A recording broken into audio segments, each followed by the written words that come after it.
afternoon, and welcome to the first event of the Quest Family Olympics. I'm your host, Tracy Trecanfield, and with me here in the studio is my co-host, Freddie Feldaki. We're so excited to kick off the Olympics with the first event. Now, I was checking the weather this morning, and it seems we're in for a silly time.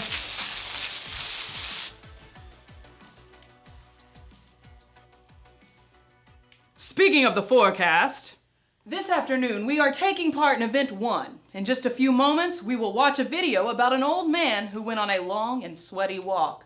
Later, we will test our physical abilities with our first 2 Olympic Games. Talk around the news station is that we will be seeing who can move quick and jump far. This stuff really is silly. Oh, yes! Today is looking like it's going to be a really great day. Let's check in with our reporter out in the field, Betty Badminton. Betty, how are things looking out there today? Her name's Babs. Hi, Freddie. It's Badminton, and I'm so excited to be back at, you guessed it, the Silverdale Creek. And I'm really excited today because I've heard there's going to be a big splash at today's event. So I've been out here looking for clues all day. But so far, no banana. But that's all right, because I want you to check in with me tonight on Instagram and Facebook. I'm going to be going live with some of you competitors.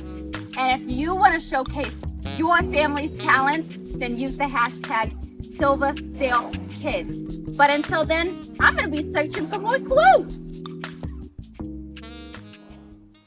Great to hear from you, Babs. Good luck with your search. Now, without further delay, let's move into event number 1. From what I hear, it's going to be a real blast.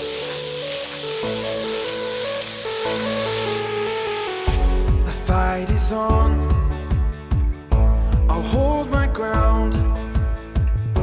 I'm gonna crash the lies of the enemy. I won't back down, 'cause I'm not alone. With you, my God, I'll conquer anything. In you I have the victory, victory. You're the undefeated.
Oh, hey there. All right, ready? Go. I'm here with Lexi and Olivia and some other track and field runners practicing for some long distance races. Today we're going to learn how important it is to give thanks to the Lord as we hear about a marathon of sorts that God's people ran back in Old Testament times. Now, it wasn't a real race, but there was a starting line and they did cross a finish line 40 years later. Yeah, you heard me, 40 years later. Pastor Michael, can we go up to the press box? We'll come right back. Sure. Can you be back in like 3 minutes? Yeah. Okay, go.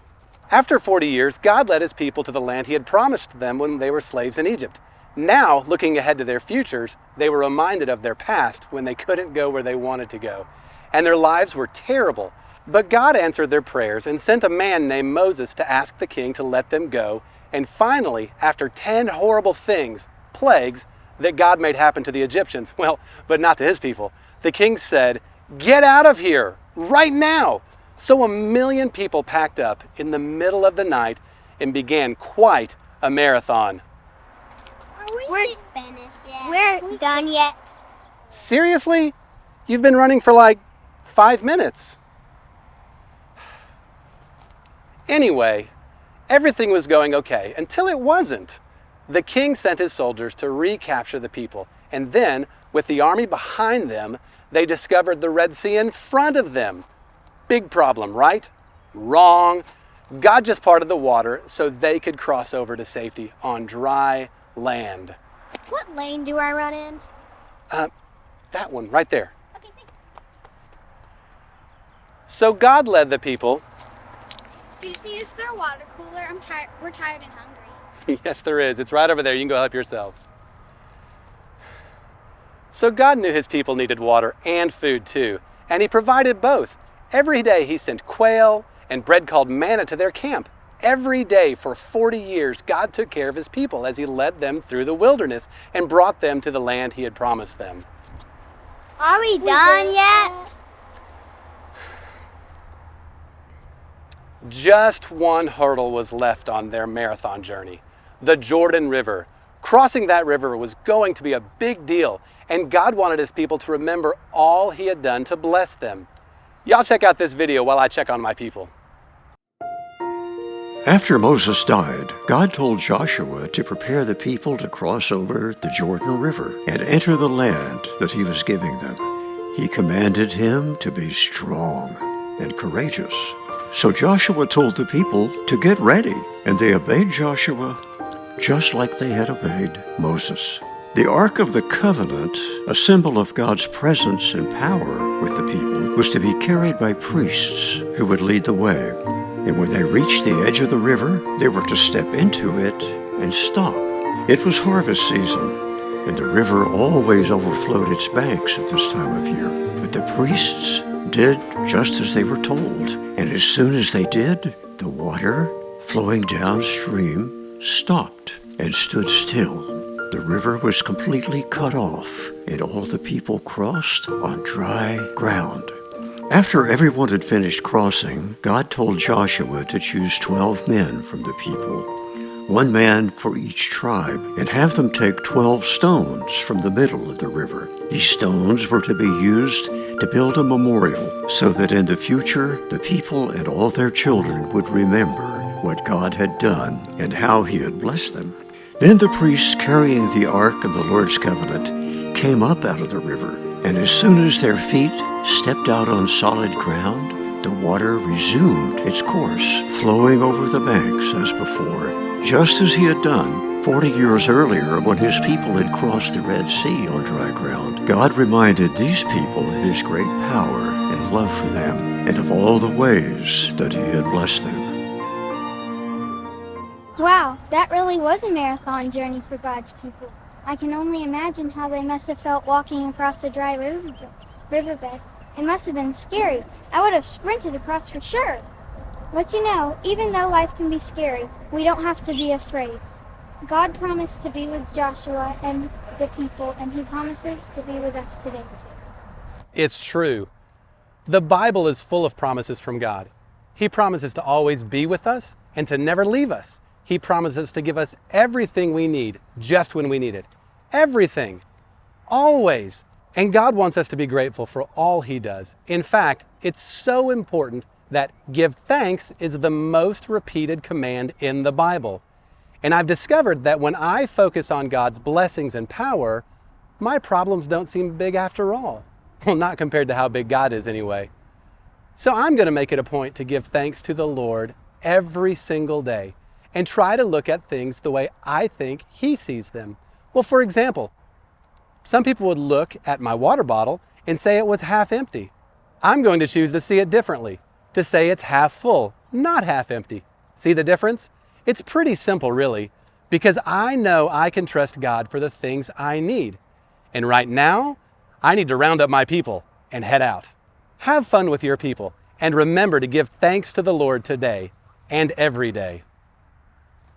Man, this string really is silly. Freddy, get back in here. We're back on. Here I come! Well, that's the spirit of the games, Freddy. Why don't you tell our viewers what events they are about to compete in? Get limbered up, Olympians! Our first event will test your frogginess. Could you have jumped the Jordan without God clearing the way?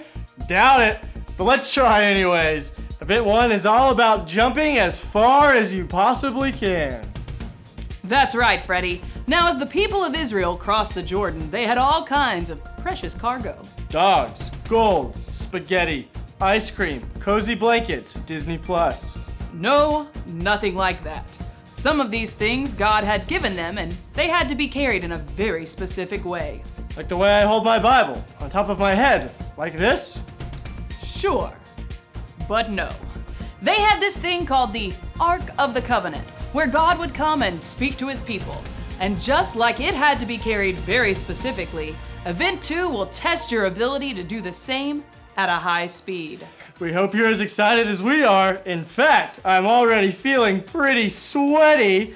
Jump far, run fast, do the worm, and don't forget to record and share your score. Let the games begin.